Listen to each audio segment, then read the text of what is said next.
and welcome back to The Hidden Chosen. I am Hadassah Shalawam, returning with the Holy Feast Days of Yahawah, and we are now in part 9 called The Future Fulfillment of the Last 4 Feast Days. So let's get started. The fulfillment of the next 4 feast days will be very interesting and intriguing when they occur. They will continue the story of Yashraal, their redemption and restoration to Yahawah through his Son. The Feast of Trumpets, the Day of Atonement, the Feast of Tabernacles, and the Feast of Ingathering will be fulfilled with a single end times event. And not only will these 4 feasts be fulfilled in one event, but they will be fulfilled in the perpetual day that will be upon the earth when Hamashiach returns as Malak. So I'm going to explain a little bit about this perpetual day as we conclude this particular study, okay? What major event will be due to take place where all 4 of these feast days will be fulfilled together? Let us briefly consider the timeline of the end times. After the southern kingdom is taken in the chariots, the northern kingdom will be awakened. The beast empire number 7 and the anti-Messiah will rise up and they will war against the northern kingdom. This will be the time of Yaakob's trouble, for there will be great martyrdom amongst our northern kingdom brethren. Now, we've discussed this in previous studies, and especially in the study concerning the book of Revelation. I've done extensive studies concerning the second Exodus in regards to the northern kingdom. All right? So I'm not going to go back into that here. This war will last 3.5 years and will come to an abrupt halt with the great earthquake, seal number 6. It will be around this time when the northern kingdom will prepare to begin their second Exodus. At the same time, the 2 witnesses will appear in our land, Yashraal, to prophesy for 3.5 years. The land will be purged of its squatters, being prepared to become desolate of those people and their abominations, getting ready to receive the true heirs, the righteous remnant of the northern kingdom. All of this I have covered in the series called Revelation. I looked at the book of Revelation from chapter 1 until chapter 22, and I did some extra studies in between. The Garden of Eden will precede, it will go before our brethren, that's the northern kingdom, throughout their journeying in the wilderness. So while they are in their exodus, by trumpet number 5, the Garden of Eden will appear before them to help guide them into the land called Yashraal. It will go before them so that they will be walking in a perpetual garden. When they enter into our land, Yashraal, it will be transformed into the Garden of Eden, no longer being desolate. And by the way, the Garden of Eden, we know it as the Garden of Eden, but it is the correct name is Odan in our language. Hamashiach and the southern kingdom, the saints wearing white linen and riding on white horses, will enter Earth's dimension through the eastern portal, and the perpetual day will begin. It will be at this point of time that Hamashiach will prepare to begin his millennial reign on the earth. But before he begins his reign, there will be a few things that he will do on behalf of his Abba. Abba Yana, our Abba, and the two kingdoms. And this is where these next 4 feast days will come in, as it will be at this point of time that they will be fulfilled. The first thing that Hamashiach will do when he returns to the earth is to transform Mount of Olives into Mount Shalawam. It will be upon Mount Shalawam where he will establish his temple. So let us look at some scriptures to confirm these events mentioned. Revelation chapter 19, verse 9. Let us be glad and rejoice and give honor to him, for the marriage of the Lamb is come, and his wife has made herself ready. And to her was granted that she should be arrayed in fine linen, clean and white, for the fine linen is the righteousness of the saints. So who is Yawachanan speaking of here? Can't be the angels. Angels are never referred to as saints. Angels are angels. All right? Verse 11 of the same chapter. And I saw heaven opened, and behold, a white horse, and he that sat upon him was called Faithful and True, and in righteousness he judges and makes war. So let's drop down now to verse 14. And the armies which were in heaven followed him upon white horses, clothed in fine linen, white and clean. So we see here that these saints are armies, not speaking of the angelic hosts, but speaking of earthly beings, earthly people that went up to heaven. So when did they go up to heaven? That would be the time of the chariots, the regathering of the southern kingdom. I know the churches today think that it is them being caught up in a rapture, that they will be the ones returning with Hamashiach, dressed in fine linen, white and clean, but it's not them. It is, in fact, the southern kingdom. Let's look at Zechariah chapter 14, verse 4. And his feet shall stand in that day upon the Mount of Olives, which is before Yahawah on the east. And the Mount of Olives shall cleave in the midst thereof towards the east and towards the west. And there shall be a very great valley, and half of the mountain shall remove towards the north, and half of it towards the south. Let's drop down to verse 9 of the same chapter. And Yahawah shall be Malak over all the earth. In that day shall there be one Yahawah, and his name one. All the land shall be turned as a plain from Geba to Rimmon, south of Yahawah, and it shall be lifted up and inhabited in her place, from Benjamin's gate unto the place of the first gate unto the corner gate, and from the tower of Hananiel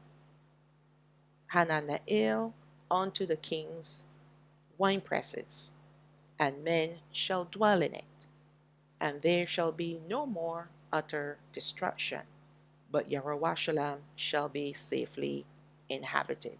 Now, is that happening right now? Is there peace in that land right now? No. So that means that there's something amiss. All right? So what Zechariah the prophet was explaining about his vision that he had is the division or the splitting of the Mount of Olives in half, and half would move towards the east and the other half towards the west, and in the middle will be raised up. So there's that the mountain itself is expanded, will be expanded. All right? And that's where Hamashiach will establish his temple right on top of that mountain, that newly formed mountain, which will be Mount Shalawam. We know that these prophecies mentioned above are not fulfilled as yet. We know this by the evidence, which have not manifested as yet. like the return of Hamashiach with his saints, as we are still here on the earth. And also by looking at the last sentence above, but Yahawah shall be safely inhabited. We know that's not happening right now. All right. This time of safety will occur at the second return of Hamashiach, who will rule on the earth as Malak for 1,000 years. That's the millennial reign. And afterwards. So when he returns as king, he will remain as king on the earth. And he's returning to destroy evil and to establish his government here on the earth. And that's when peace will return to the earth. There will be peace on earth. Therefore, Yahawah will be safely inhabited. What will be returning to the earth is true worship and true government. Allah Hayam Yahawah will send his son to establish all of his plans on the earth. His plan of establishing through worship and true government, bringing about peace upon the entire earth for the first time ever.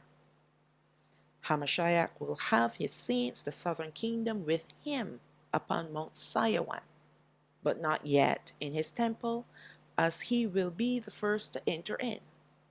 And after viewing the royal entry by Hamashiach and his saints coming through the eastern portal, it will be then that the northern kingdom will make their trek up Mount Shalawam once it's completed. So once that mountain is completed, its formation is completed, then they will begin their trek, because they will be drawn up there, because they will know what is happening. All right. Let's look at Psalm 48 verse 1. Great is Yahawah and greatly to be praised in the city of Allah Hayyanah. That's our Allah Hayyan, in the mountain of his holiness. Beauty for situation, the joy of the whole earth, is Mount Shalawam on the sides of the north, the city of the great Malak, the great king. So we know that Mount Shalawam is the holy habitation of our great king. Psalm 76 verse 1. And Yahawah is Allah Hayam known. His name is great in Yashraal. In Shalawam, in peace also, is his tabernacle and his dwelling place in Shalawam. There broke he the arrows of the bow, the shield, and the sword, and the battle.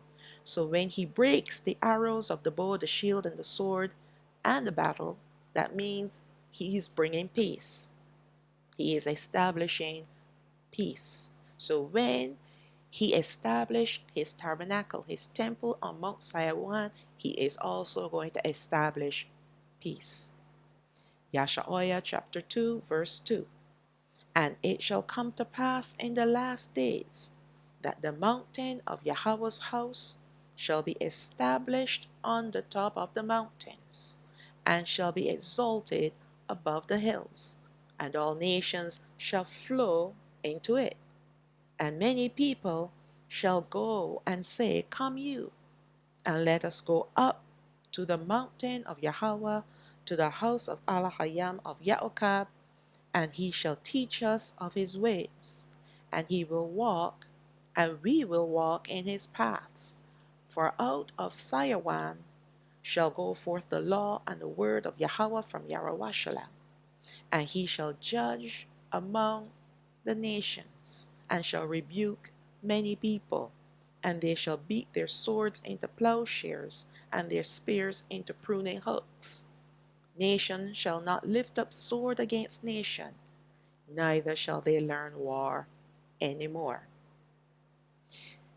There are two references to nations in these verses above, which we must put in their correct perspective.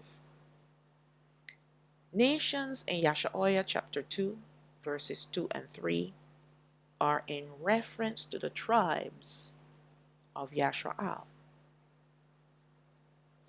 as only they will be permitted on Mount Shalawam to worship in Yahawah's temple.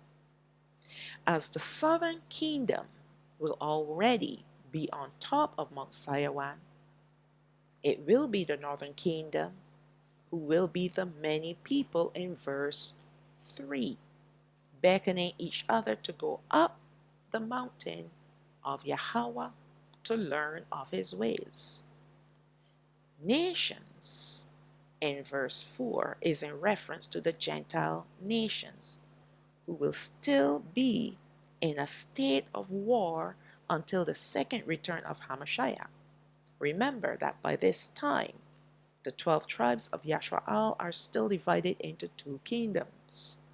Yet they all have been redeemed and restored fully to be Allah Hayam's immortal saints. Therefore, he will not have any need to rebuke us, but he will rebuke the Gentiles living on the earth, causing them to beat their swords into plowshares.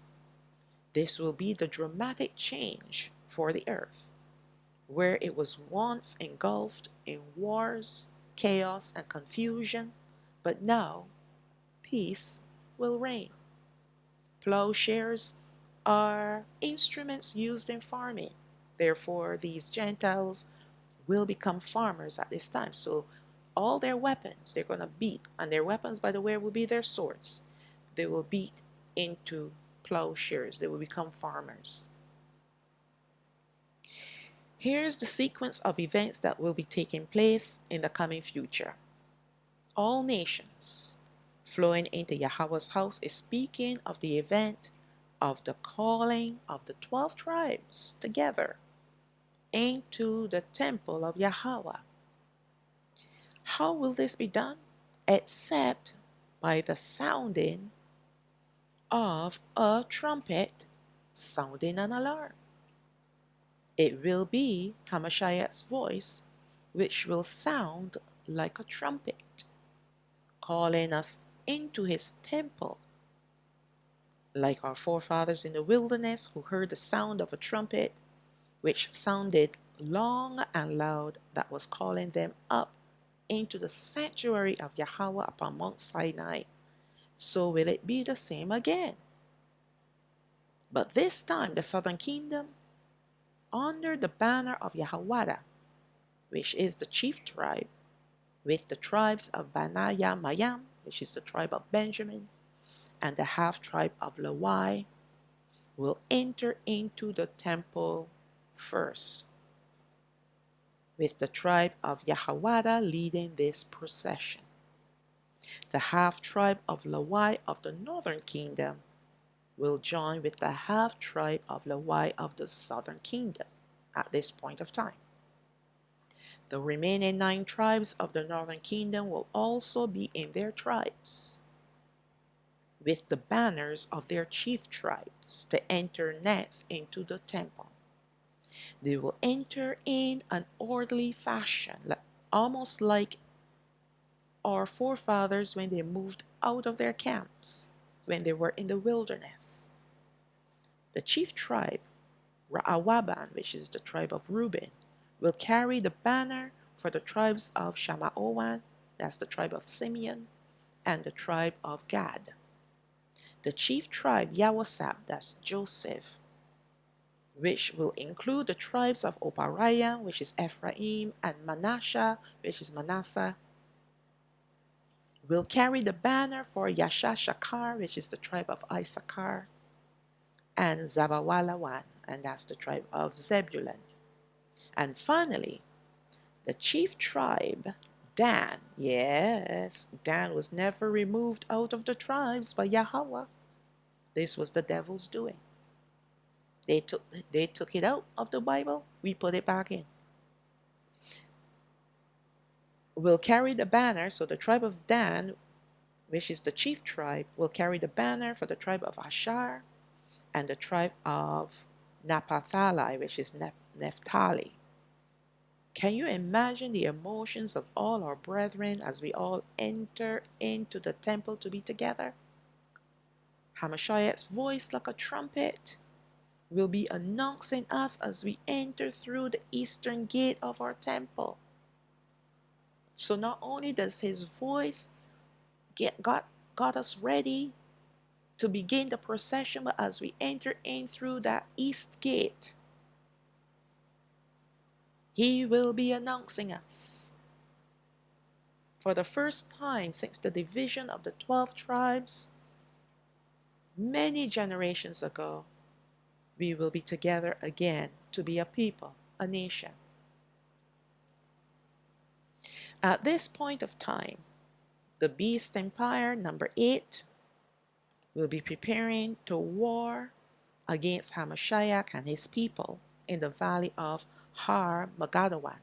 That's Armageddon. But before this war occurs, Hamashiach will repair the breach between the southern kingdom and the northern kingdom when we are all in the temple with him. Hamashiach, with his voice like a trumpet, calling us into his temple and announcing us by the names of our tribes as we enter, will fulfill the feast of trumpets. That should be trumpets. Will fulfill the feast of trumpets. That is written in error there. So sorry about that. Revelation chapter 1, verse 10. I was in the Spirit on Yahawah's day, and heard behind me a great voice of a trumpet, saying, I am Ah and Tha, the first and the last. What you see, write in a book, and send it unto the 7 assemblies which are in Asia. So Yawachanan heard a great voice as of a trumpet, and that was the voice of Hamashiach. Now we're going to move on to Yawam HaKappar.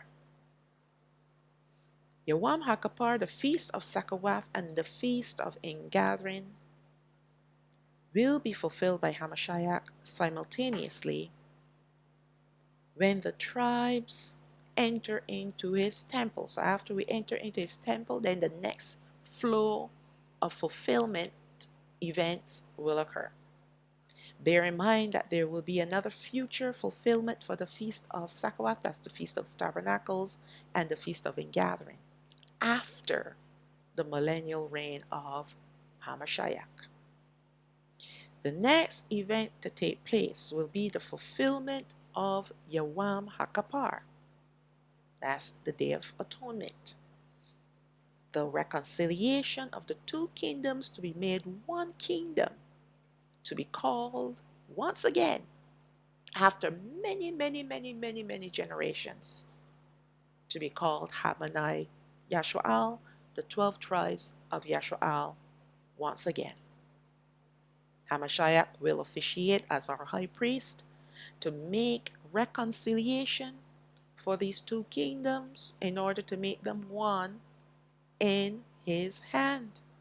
So let's look at the book of Ezekiel, Yahazakal, chapter 37, verse 19.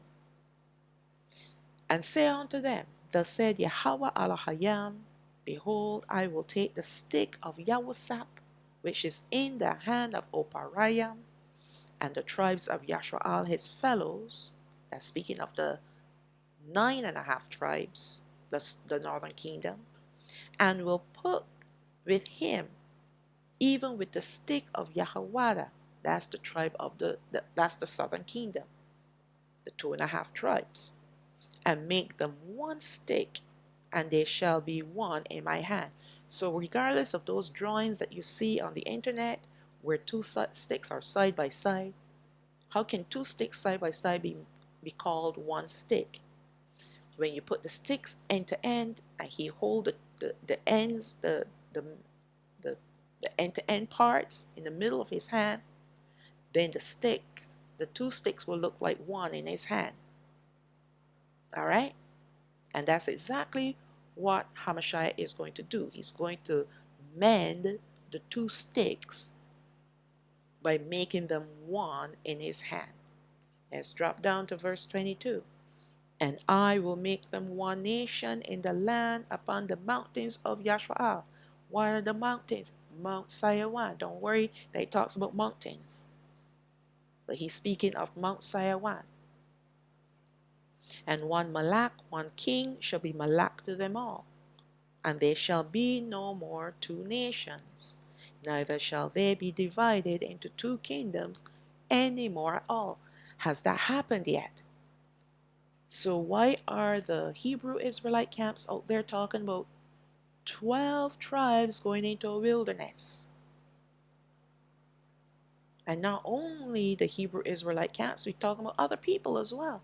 Talking about 12 tribes going into a wilderness, going into a second Exodus together, when we have been two nations. And the only way that we will become one nation is in the hand of Hamashiach. Has that happened yet?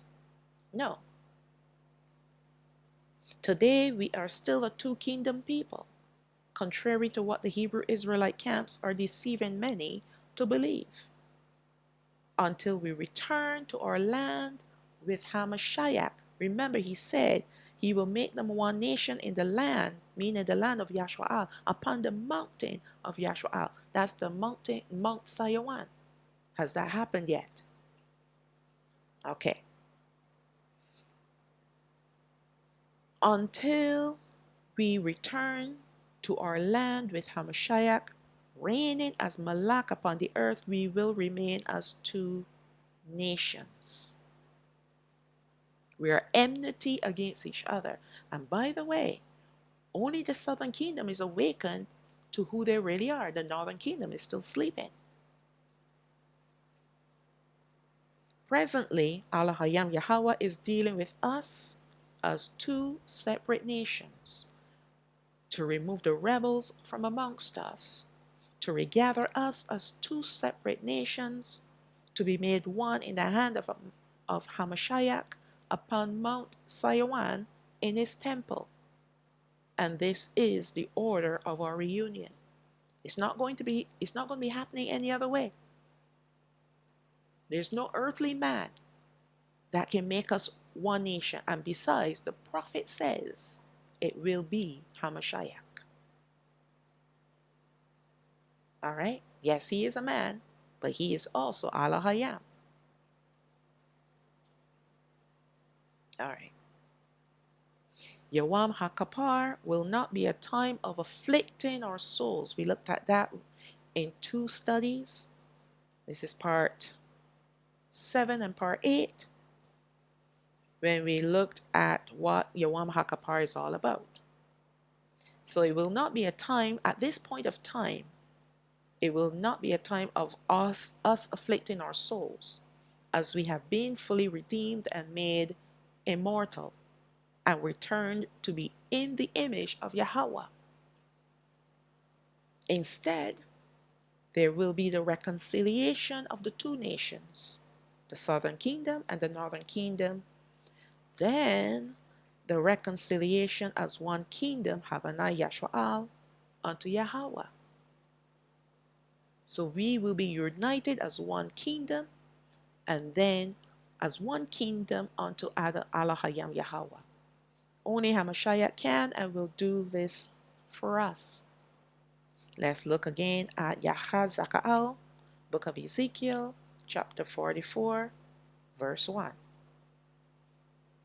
Then he brought me back to the way of the gate of the outward sanctuary, which looked towards the east, and it was shut.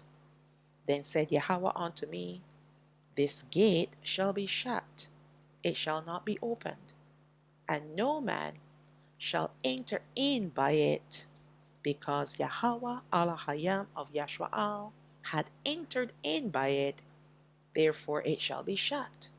It is for the prince. The prince, he shall sit in it to eat bread by the way of the porch of that gate, and shall go out by the way of the same.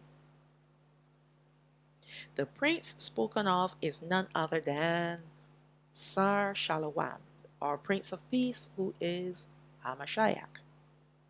Yahawah entered his temple through the eastern gate of his temple at the time of its dedication. He left due to the wickedness of our forefathers, and since that time when he left, this eastern gate was sealed closed. This is both spiritually and physically, as we can see evidence of this closed gate in the ruins, what was once our temple in our land, Yahshua. They call it the Golden Gate. All right? Hamashiach will establish his own temple, one that will not be built by the hands of man.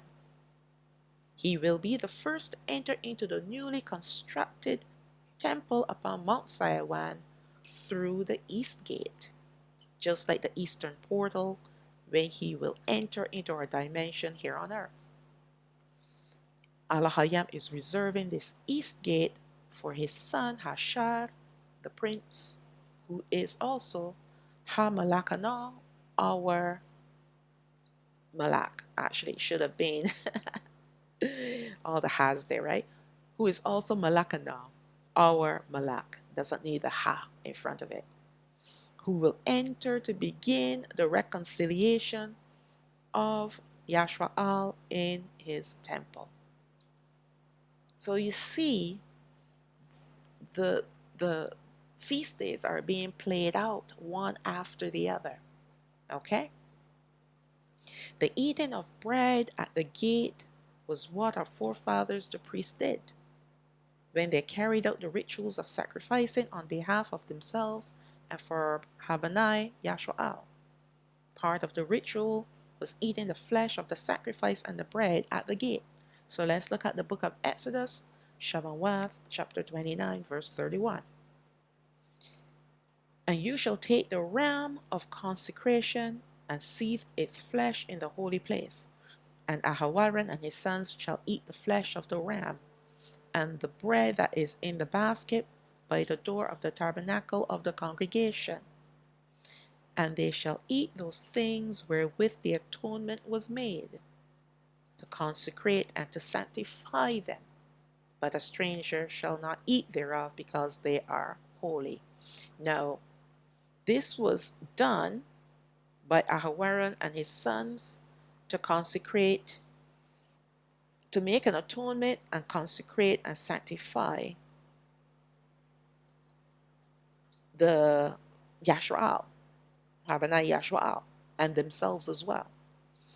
But at this point of time, when we're looking in comparison to what Hamashiach will be doing, he will not need to consecrate us or to sanctify us, because we're already consecrated and sanctified. Remember, we're perfect. We've been made holy, we've been made righteous, because that sin nature has been washed out of us, and we have eaten of the fruit of the tree of life. So now we have been restored fully to be in the image of Hamashiach and Ha'aba. But what we need to pay attention to is the fact of the other aspect of atonement, which is reconciliation. So I use this scripture here, Shalawam 29, verse 31 to 33, to show you how the high priest and his, who was Aharon at that time, and his sons ate the ram of consecration, parts of the ram of consecration, and the bread at the gate as part of the service. All right? Just as Allah had instructed our priesthood to carry out his rituals of sacrificing for atonement for themselves and Yashwa'al, so will Hamashiach carry out a similar ritual of sacrificing animals once again.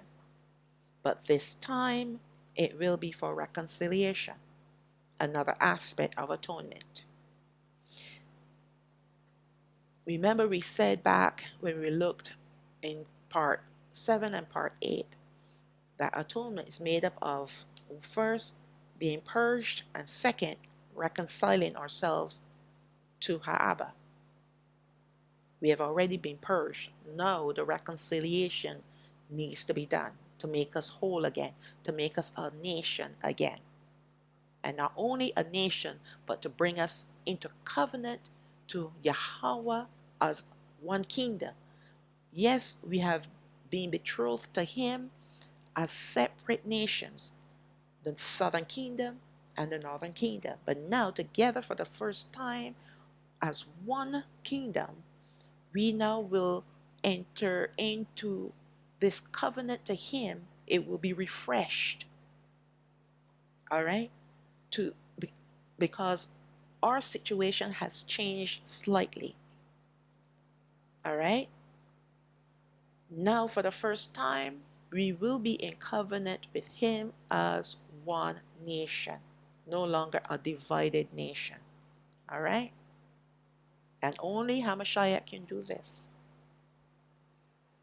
This offering that Hamashiach will make will heal the breach between the two nations, making them one, and also reestablish this newly reinstated kingdom of Yahshua to be reconciled unto Yahawah. It will be on this perpetual day that Yahshua will be made a people now in their land, that they as a nation will be born in one day. Christians believe that the fakers in our land fulfill this prophecy, but this act was done by the Zionists who were seeking to fulfill our prophecy through deception. And that's why they claim 1948 was when Israel was made a nation in one day. Could not be further from the truth. Has nothing to do with them. This prophecy can only be fulfilled by Hamashiach at this point of time of the perpetual day, healing the 12 tribes and establishing his covenant with them. All right, I know it keeps saying perpetual day, but remember when Hamashiach enters into our dimension through the eastern portal in the heavens, the perpetual day will begin, which will last for 1,000 years until this, and it will technically be the 7th day when that particular perpetual day will be completed. So it is during this perpetual day, which will last for 1,000 years, because the 1,000 years will bring the earth to be 7,000 years, and then we'll look and see what will happen after that later on. So this will be the perpetual day that I'm speaking about. All right? As soon as he enters into our dimension, he will bring his light into the world. Now, I'm going to explain all of this in part 10. All right? When we look at the second fulfillment of the Feast of Tabernacles and the Feast of Ingathering, it will come up and you will see it clear in that particular study. But for right now, understand that this perpetual day is a day that's going to last for at least 1,000 years once Hamashiach enters into our dimension. Okay, so let's look at Yahshua chapter 66, verse 6. This is where the fakers in our land and the Christians believe that Israel was made a nation in one day in 1948. The voice of noise from the city, a voice from the temple, a voice of Yahawah that renders recompense to his enemies. Before she travailed, she brought forth. Before her pain came, she was delivered of a man-child. So before Shalawam travailed, she had brought forth a man-child. Now, bear in mind, Shalawam is a mountain. It is going to be the name of our new city. It's the name of our mountain. It's the name of the southern kingdom. All right? If you look at certain prophecies, the southern kingdom, Yahawah, is referred to as Shalawam. All right? So when the prophet here is speaking of she travailed and brought forth before her pain came, she was delivered of a man child. He's speaking of the southern kingdom because Hamashiach came through the tribe of Yahawah, which technically is the southern kingdom. All right. Verse 8, who had heard such a thing? Who had seen such things? Shall the earth be made to bring forth in one day? Or shall a nation be born at once? For as soon as Shalawam travailed, she brought forth her children. So in this particular aspect, Shalawam now is speaking of the dwelling place of Yahawah, which is upon Mount Shalawam, which is speaking of the temple. So I meant to say that, and I kind of skipped over that. So Shalawam is speaking of a mountain, the tabernacle, and a people, speaking specifically of the southern kingdom. In verse 7, when she travailed and brought forth, that is the southern kingdom. She brought forth the man-child, who is Hamashiach. Verse 8 is speaking of the mountain upon which the tabernacle, the temple, will sit. So the temple, sometimes on top of that mountain, is also referred to as Shalawam. And it's because of Shalawam, the temple, when we entered in our tribes, when Hamashiach called us in and healed the breach between us. When we will leave the temple, when we will ride out with him to Har Magadawan, which is the valley of decisions, we'll be riding out as one kingdom. We came in as two nations, two kingdoms, but we will be leaving as one. So technically and spiritually, and every which way you look at it, we became a nation in one day. We will become a nation in one day. It hasn't happened yet. So we enter in as a fragmented people, divided people. We will leave as a healed and restored nation. And this will be done in the temple on top of Mount Shalawam. The temple itself will also be Shalawam. All right? So when we exit, it will be as if Shalawam, the temple, has brought forth her children. She's birthed a nation. And it happened in one day. It will happen. I keep speaking of it as if it has already happened. It hasn't happened yet. She will bring forth the nation of Yahshua. The 12 tribes, Habanai, Yahshua. That's why what has happened in 1948 could not fulfill this prophecy. Where is Mount Shalawam that they were made a nation? You see, the Christians have to believe the lies and the deception because they have no other recourse. Just like they have no other recourse but to believe in a rapture. Because heaven forbid if they should believe the truth. All right? Heaven forbid.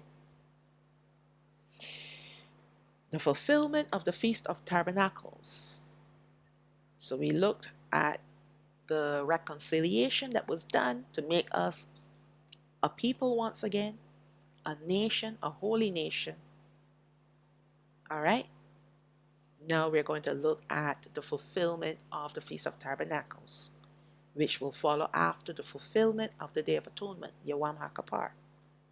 For the first time since the 12 tribes of Yashwa'al were divided, since the era of Shalaman's son Rehoboam, so Shalaman is Solomon, living in their land called Yashwa'al, with the presence of Allah Hayam Yahawah in their midst. dwelling in his temple in Yahawah. Will the righteous remnant of the 12 tribes of Yashraal be together with Yahawah in our land, Yashraal, for the first time ever? First time, the redeemed, righteous remnant of the 12 tribes of Yashraal will be dwelling together in our own land with Allahayam Yahawah and Hamashiach in our midst. Hamashiach being our king. First time ever. He will be dwelling in our midst forever. Speaking of Yahawah and Hamashiach. In fact, I should have said they will be dwelling in our midst forever. And this will be the first fulfillment of the Feast of Tabernacles and the Feast of Ingathering. We'll get to the Feast of Ingathering next. All right? So let's look at Yahazakaal, chapter 43. That's Ezekiel, chapter 43, verse 7. And he said unto me, Son of man, the place of my throne and the place of the soles of my feet, where I will dwell in the midst of Habanai Yashraal forever. And my holy name shall the house of Yashraal no more defile, neither they nor their kings by their whoredom, nor by the carcasses of the kings in their high places. So now he's saying to us through his prophet that when he returns, it will be during a time when we will no longer be able to defile ourselves. Has that happened yet? No. He said he's returning. And he's returning to Shalawam. Where's Shalawam in Israel right now? All right. It's not there yet. He said Yahawah shall be, sorry, I'm dropping down to Zechariah. Still in Yahazakaal. But he said it is the place of his throne. And he is planning on dwelling in the midst of Habanai Yashraal forever. That means when he returns, he's not leaving anymore at all. When he came the first time to be with our forefathers, what drove him away? The transgressions, the sins, and the iniquities that our forefathers committed against him. He said, we will be incapable of defiling ourselves and his house, his tabernacle, and even the land anymore. We will not be capable of doing it. So what is that telling you? It means that there will be no more sin. Therefore, it means there will be no more sin nature. We will be incapable of committing sins. All right. Let's go down to Zechariah chapter 8, verse 3. Thus said Yahawah, I am returned unto Shalawam. He's returning to his holy mountain and his holy temple. And I will dwell in the midst of Yahawah. And Yahawah shall be called a city of truth, and the mountain of Yahawah, Sabaoth, that's the Yahawah of hosts, the holy mountain. And the holy mountain of Yahawah is Shalawam. So that's where he's returning to. And when he returns, he's not leaving anymore at all. Let's drop down to verse 8. And I will bring them, and they shall dwell in the midst of Yahawah. And I will be their Allahayam in truth and in righteousness. He's speaking of covenant. So he's bringing us back so that we can be in covenant with him and he can dwell in our midst in his holy temple upon Mount Shalawam. Let's go down to verse 11. But now I will not be unto the residue, the remnant of this people, as in the former days, said Yahweh O Sabaoth, Yahweh of hosts. For the seed shall be prosperous. Who's he speaking of? He's speaking of us. We're going to be prosperous. We're going to blossom in our numbers. The vine shall give her fruit, and the ground shall give her increase, and the heavens shall give their due. And I will cause the remnant of this people to possess all these things. So he is going to cause the land to reproduce like it was, or like it did in our forefathers' days, and even greater. And he's going to cause us to reproduce in our forefathers' days, and even greater. All right? This is the blessing, or these are the blessings of Yahweh when we dwell with him in peace and we walk in obedience to all of his commandments, all his instructions. Let's look at verse 13. And it shall come to pass that as you were accursed among the heathen, O house of Yahawah and house of Yashwa'al. So he's speaking here to the house of Yahawah, which is the southern kingdom, and the house of Yashwa'al, which is the northern kingdom. He's saying we were curses on the earth amongst the heathen. So will I save you, and you shall be a blessing. Fear not, but let your hands be strong. So who's coming to save us? You think he's sending another man to save us? All these yahoos out there saying that they're the ones that are going to lead the 12 tribes into the wilderness. They can't even manage their own household. Furthermore, try to manage a bunch of rebels like our people, because that's what we are. Until Yahweh himself weeds out the rebels. All right. Let's look at Revelation chapter 21, verse 1. And this is for reference only, okay? And I saw a new heaven and a new earth, for the first heaven and the first earth were passed away, and there was no more sea. And I, Yawachanan, saw the holy city, New Jerusalem, coming down from Allahayam out of heaven, prepared as a bride adorned for her husband. And I heard a great voice out of heaven saying, Behold, the tabernacle of Allahayam is with men, and he will dwell with them, and they shall be his people. And Allahayam himself shall be with them, and be their Allahayam. This scripture in Revelation will be the last fulfillment of the Feast of Tabernacles, and we're going to look at that in the next study. But shown here to emphasize what tabernacling with Allahayam will be.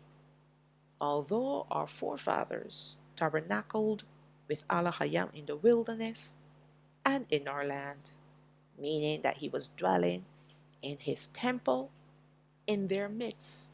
So Allahayam Yahweh was dwelling in his temple in the midst of Habanai Yashwa'al, while they were in the wilderness and while they were in the land called Yashwa'al. Yet, neither of these two situations were the fulfillment of the Feast of Tabernacles. Allahayam Yahweh wanted Habanai Yashwa'al to keep this feast day as a memorial, looking ahead for its fulfillment, a time when the earth will be at peace and his people will be dwelling with him in peace. Now, how can this be possible until the Prince of Peace comes? And before the Prince of Peace comes, there must be some sifting amongst his people, done amongst his people, because the rebels need to be sifted out. All right? And after he has sifted out the rebels, then he's going to regather us as two kingdoms. Because who will be left will be none other than the righteous remnant. And they're the ones that will wash in the sea of water to be purged permanently of their sin nature. So they will be incapable of sinning. And then to eat of the tree of life. So that state that they will be in, that pure, holy, and righteous state that they will be in, will be permanent because they've eaten of the tree of life. And now they are going to be immortal. And this is what Allah Hayam has been waiting for. To be dwelling in the midst of a people that will be holy and righteous just as He is. Our forefathers couldn't cut it. All right. Let's read on. In order for this to take place, Hamashiach has to return to the earth to be Malak. But not before He came the first time to be the lamb that was slain, activating the redemption plan, which is our only way into His kingdom. The redemption plan has to do with Hamashiach being the lamb that was slain. And by believing in Him, our sins are atoned. And not only are our sins atoned, but we are cloaked in His righteousness. I spoke about this in the last 2 studies. All right? Then we must be regathered and be fully restored to be Allah Hayam's reunited royal priesthood and holy nation. There was another time in our forefathers' history where they thought that the Feast of Tabernacles was being fulfilled, and that was the time of Yahawah, that is Hamashiach, His transfiguration on the Mount of Olives. Matthew chapter 17, verse 1. And after 6 days, Yahawah took Ka'apa'a, that's Peter, Ya'okab, that's James, and Yawachanan, that's John, his brother, and brought them up into a high mountain apart, and was transfigured before them. And his face did shine as the sun, and his raiment was white as the light. And behold, there appeared unto them Masha and Alaiah, that's Elijah, talking with him. Then answered Ka'apa'a, and said unto Yahawah, Adawan, that means master, it is good for us to be here. If you will, let us make here 3 tabernacles, one for you, one for Masha, and one for Alaiah, that's Elijah. While he yet spoke, behold, a bright cloud overshadowed them. And that word overshadowed, episkiazo, means to throw a shadow upon. They were enveloped in the glory, in the bright light. And behold, a voice out of that cloud, that bright light, which said, This is my beloved Son, in whom I am well pleased. Hear you him. Stop using your eyes and use your ears. Listen to him as he teaches you. Listen to him as he speaks to you. Seeing isn't always believing, because we have the enemy of our souls that likes to bring his 2 cents worth to things that we see but we don't understand. And we can only understand when it is revealed to us by the Son.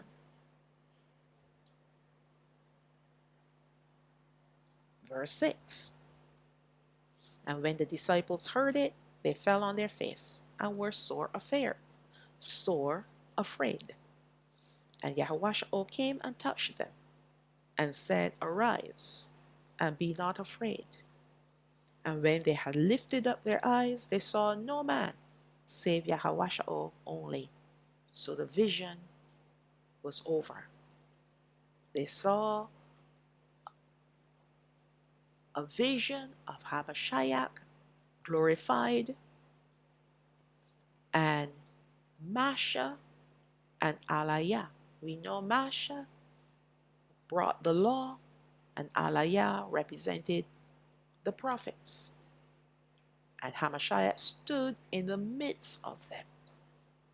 And what they were supposed to understand from that vision is that Hamashiach fulfills both the law and the prophecies.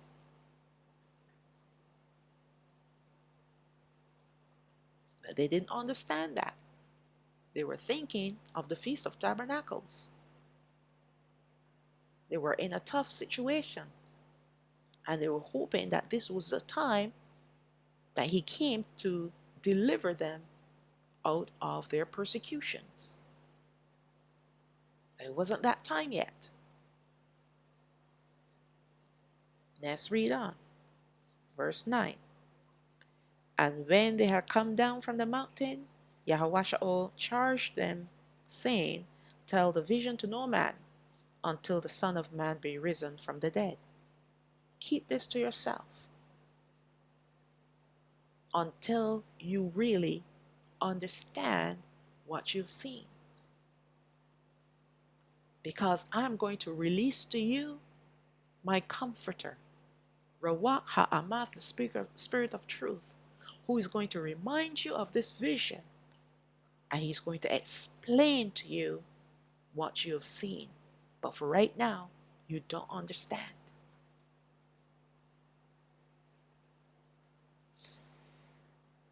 We see that the 3 disciples of Hamashiach mistook his timing on the earth to be that of the end times, when he will tabernacle with his people. Seeing him in his glorified state and seeing the 2 prophets also led them to believe this. You see, during their time in our land, speaking of the 3 disciples, they were under Roman occupation. So definitely it was the incorrect timing for the Feast of Tabernacles to be fulfilled. And because of the persecution they were living under, we can see why they had hoped that this was that time.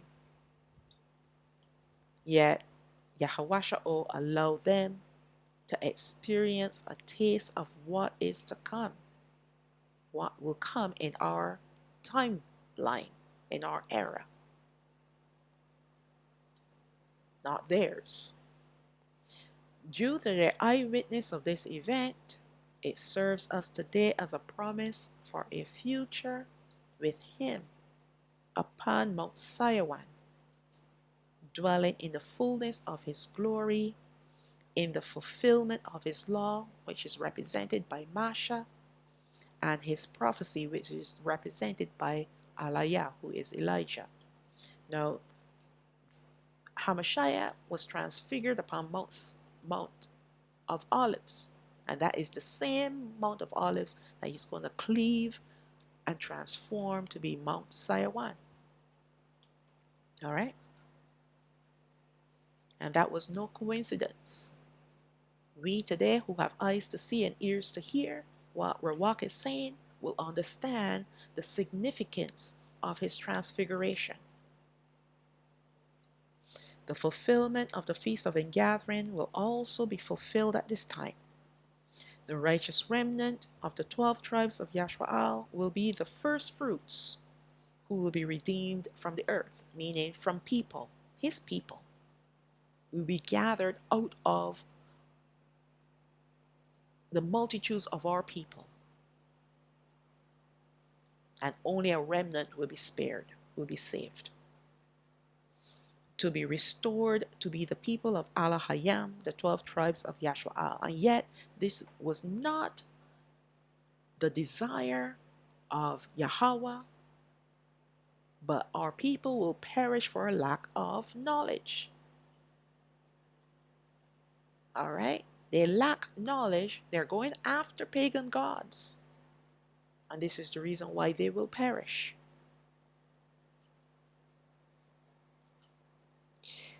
There has never been a people like us until this time who will choose to worship Allah Hayam Yahawah, to believe in His only begotten Son, and will walk in His commandments, all by faith. Our forefathers in the wilderness, they saw the miracles, but they lacked faith, and so they did not believe.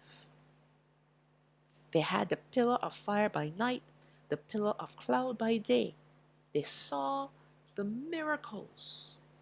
Water from a rock. Bitter water turned sweet. The quails, the manna. For 40 years. And yet they did not believe. They could not believe. Because they were rebels.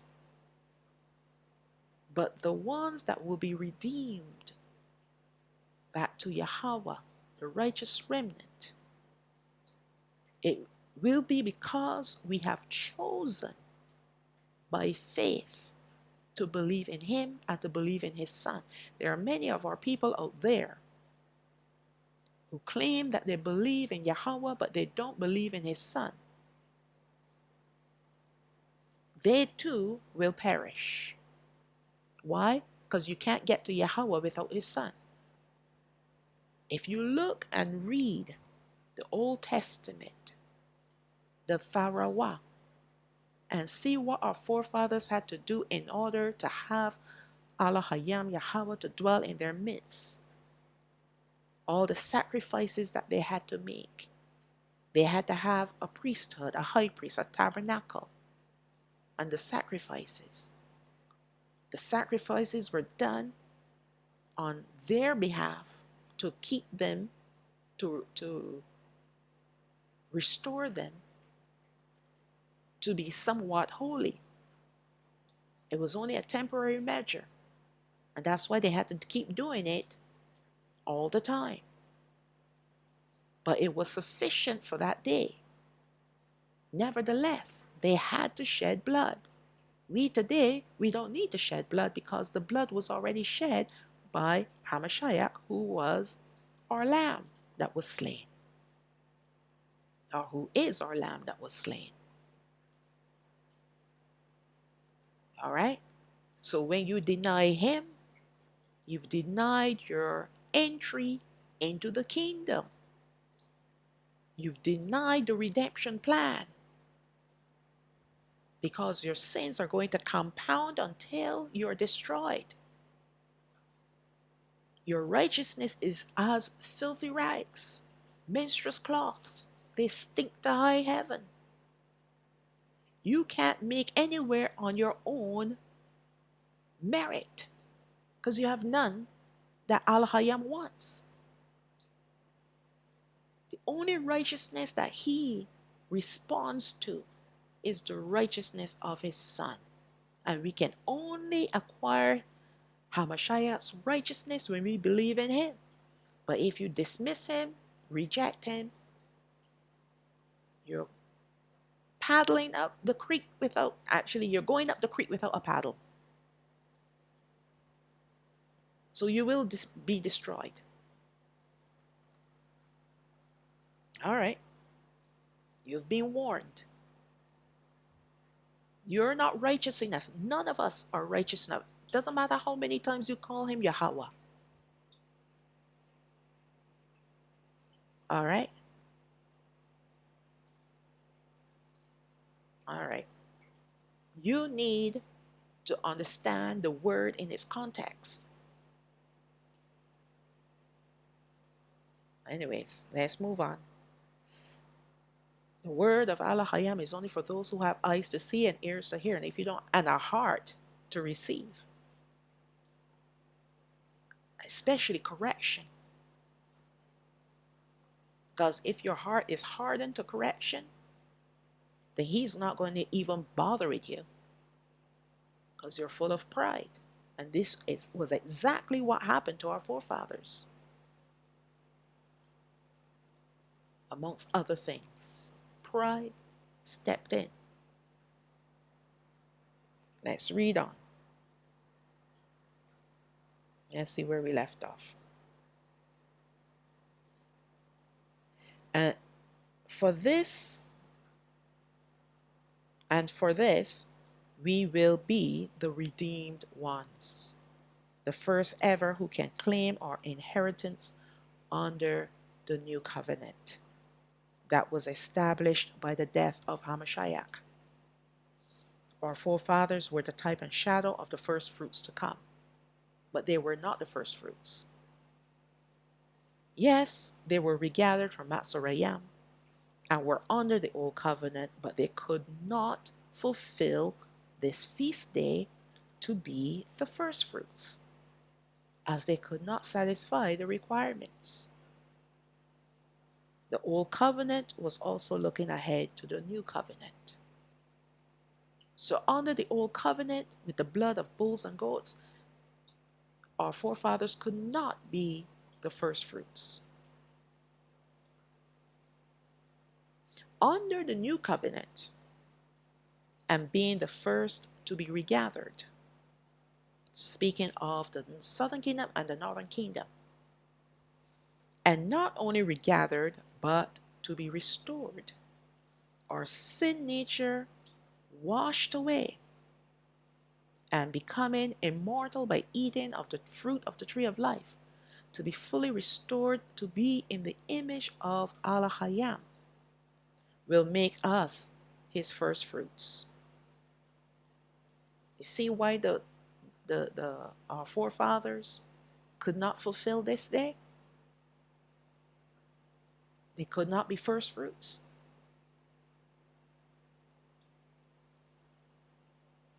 With all the requirements fulfilled, this holy feast day will now be fulfilled.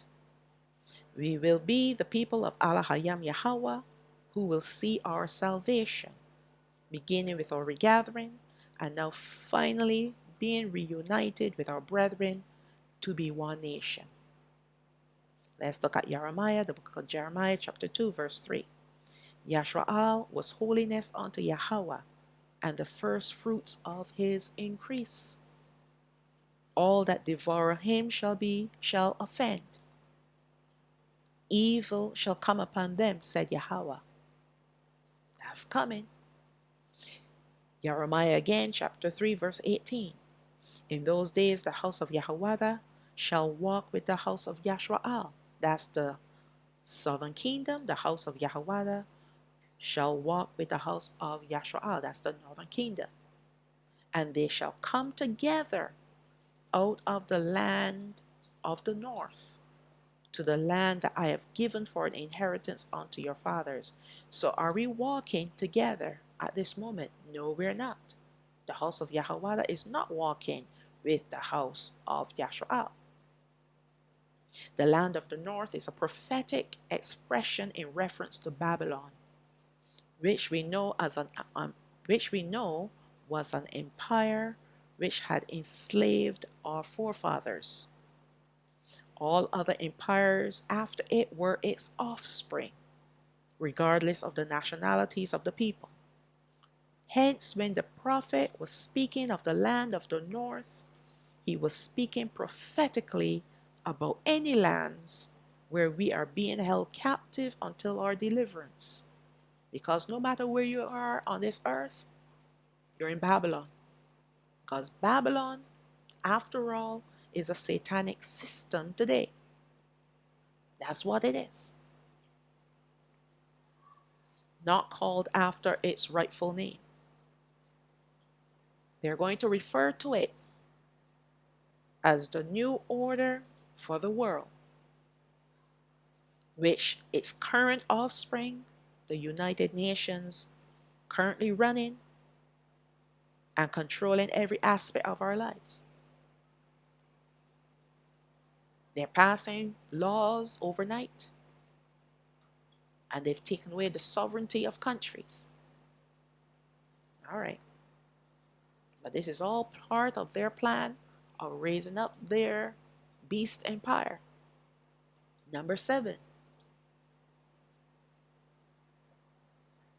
Yes, we are in captivity, living in the land of the north, which is Babylon, under the UN-controlled systems and agendas. So when he speaks of us coming out together out of the land of the north, that's exactly what he's talking about. Coming out of this wicked system, this evil system. Babylon is not a country, it is a system. It is a satanic, evil, wicked system.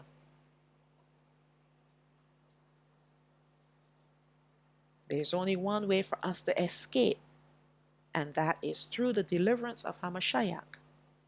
The house of Yahawah and the house of Yasha'al are not walking together as yet. We will do that when we all enter into the tabernacle, into the temple on Mount Shalawam. Let's look at Jeremiah chapter 23, verse 3. And I will gather the remnant of my flock out of all countries where I have driven them, and will bring them again to their folds. Folds there is speaking of the tribes. All right? And they shall be fruitful and increase.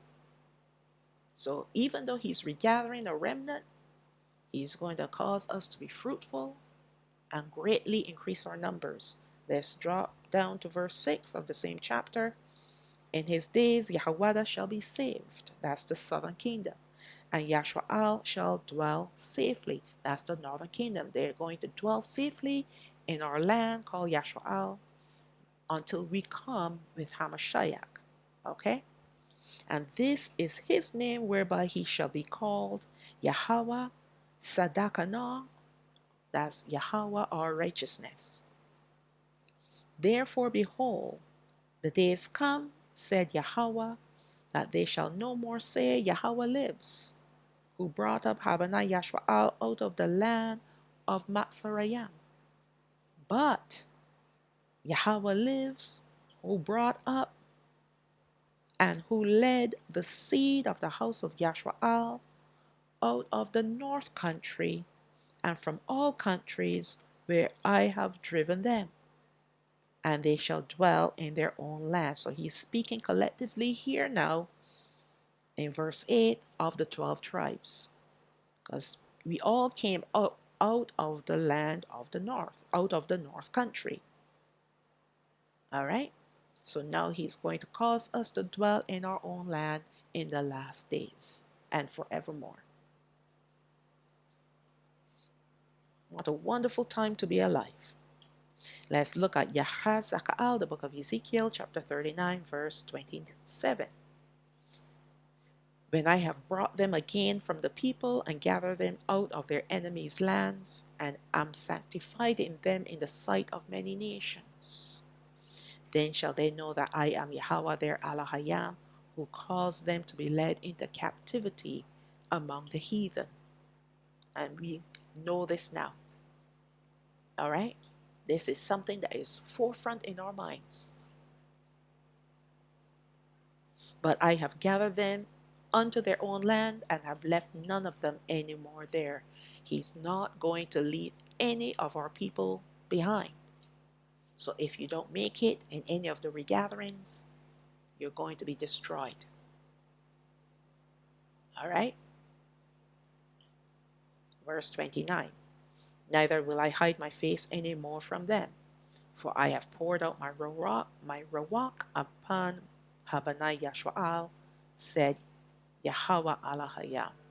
He has poured out his spirit upon his people, for those who will believe in him, believe in his son, and walk in his commandments. He will pour out his spirit upon those people. Psalm 107, verse 2. Let the redeemed of Yahawah say so, whom he has redeemed from the hand of the enemy, and gather them out of the lands, from the east and from the west, from the north and from the south. They wandered in the wilderness in a solitary way. They found no city to dwell in. Hungry and thirsty, their soul fainted in them. Then they cried unto Yahawah in their trouble, and he delivered them out of their distresses. And he led them forth by the right way, that they might go to to a city of habitation. Without a doubt, we know that these prophecies are still to be fulfilled, and this will occur with the righteous remnant of the two kingdoms, who will be the first fruits to be redeemed to Yahawah. And by the way, Psalm 107, verses 2 to 4, is speaking of the northern kingdom, that he will bring them back to our land. They're the ones going into the second Exodus. And even when they start the second Exodus, it's going to be at the beginning of the journey, it's going to be tough. Because when you remember what our forefathers went through in the wilderness, how they were thirsty and they were hungry, and what they did do, they complained, which made Elohim angry.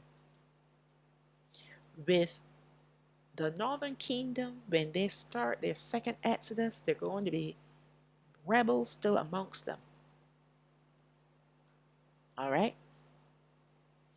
This will be Elohim's way of sifting out the remaining rebels from out of the northern kingdom as they traveled through the wilderness. So they will experience hunger, they will experience thirst. He's not going to let them die from hunger or thirst, but it will be their testing.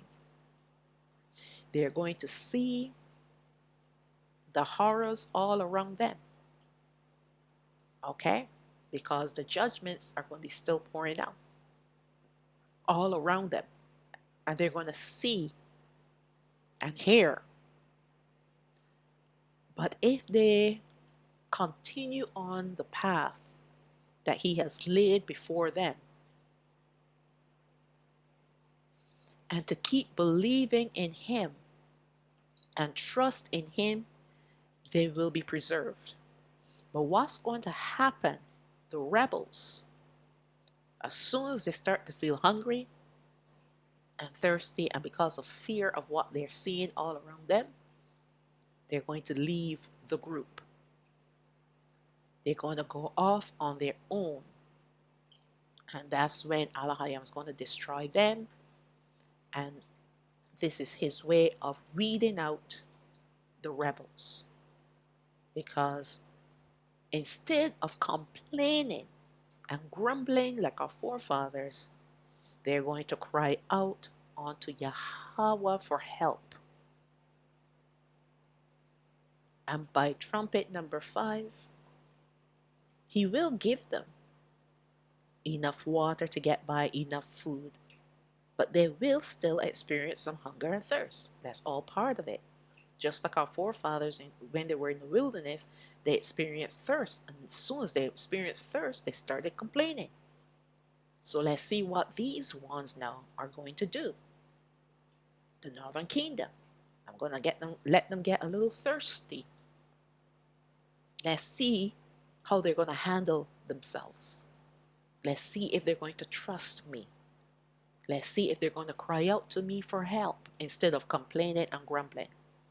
The rebels will complain and grumble and walk away and figure this is not the correct way to go because all they're seeing is dryness. They need to go towards where they believe there will be water, where there will be food. So they're going to leave the group. All right. Says here he will deliver them out of their distresses. So as soon as those rebels are weeded out, now he can bring the garden of Odan before them. It will be before them. And they'll be walking now in that perpetual garden until they enter into the land called Yahshua. All right? So let's read on. Although the two kingdoms will be already Although the two kingdoms will already be betrothed to Alahayam individually, he wants to bring us together to make us one kingdom so that our betrothal to him will be as a united people and not divided anymore at all. Also to note that our forefathers were rebellious because of the sin nature that they had, whereas the righteous remnant of the 12 tribes of Yasha'al will be cleansed of their sin nature and will eat of the tree of life. I know I'm repeating myself, but I'm drilling this home, okay? Granting us eternal life, which is immortality.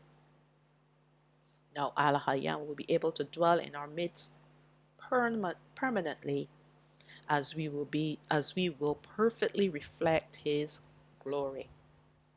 This will be a stark contrast between the three disciples who witnessed the glory of Hamashiach and trembled with fear, whereas we will shine with the fullness of his glory and without fear.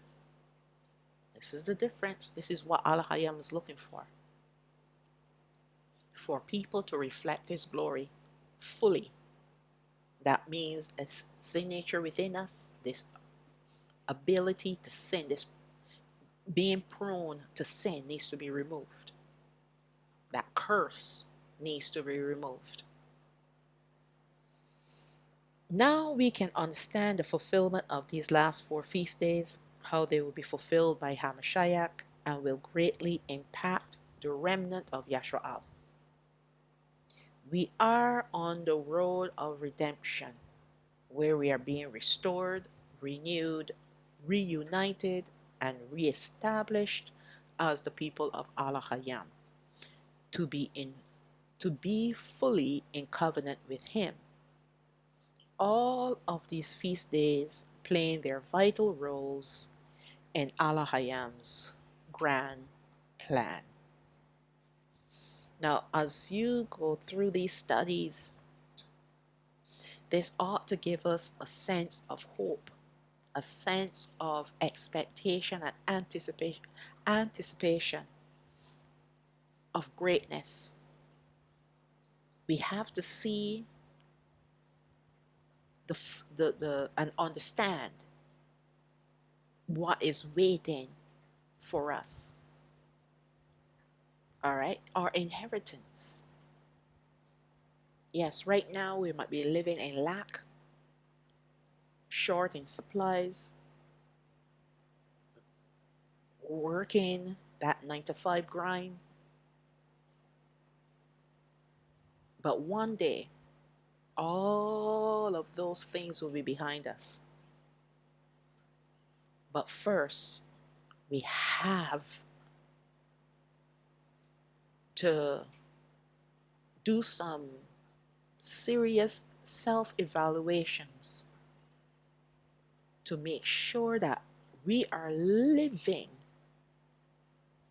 the way how Alahayam wants us to live, that we are in relationship with him,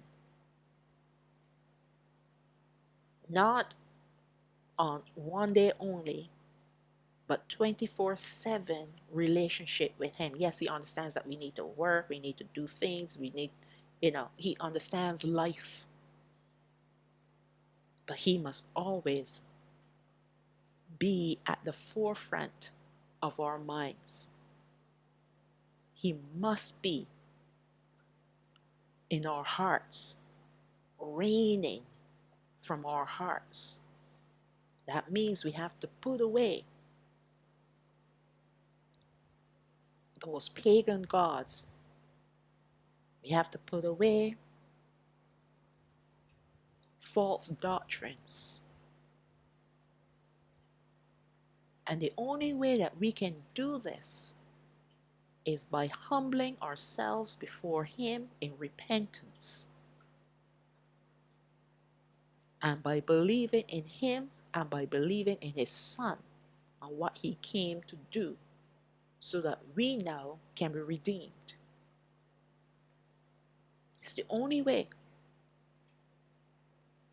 It's the only way. We can't do it our way because he has already established his way. And And his way is through his Son. Anything other than his Son is the false way, is the broad way that will lead to destruction. That's why he said the narrow way, and only few, the narrow way is so narrow that only few can find it. Because you will need Ruach HaKodesh to help you find the narrow way. All right? So that's the ending of part 9. Let us conclude with the blessings for Yashua taken from Bal Madabar chapter, let's see, Bal Madabar chapter 6 verses 24 to 26. That's Numbers chapter 6 verses 24 to 26. Yabarakak Yahawah wa Yashamarak. May Yahweh bless you and keep you. Ya'ar Yahawah panayo alayak wa yahanak. May Yahweh cause his face to shine upon you and have favor upon you. Yasha'a Yahawah panayo alayak wa yasham lak shalawam. May Yahweh lift up his face upon you and give you peace. And now we're going to recite the command that Yahweh instructs us to recite when we lie down, when we get up, when we go out, and when we come in, taken from the Barayam, chapter 6, verses 4 and 5, and that's Deuteronomy chapter 6, verses 4 and 5. Shama o Yashwa'al, Yahawah Allah Hayana, Yahawah Ahad, wa Ahabak'ath, Yahawah Allah Hayak, Bakal Lababak, Bakal Napashat, Bakal Ma'adak. Hear, O Yashwa'al, Yahawah our Allah Hayam is one Yahweh, and you shall love Yahweh your Allah Hayam with all your heart, and with all your soul, and with all your might. And with that I will say, Shalawam, Shalawam. All praises to the Most High. Abba Yah.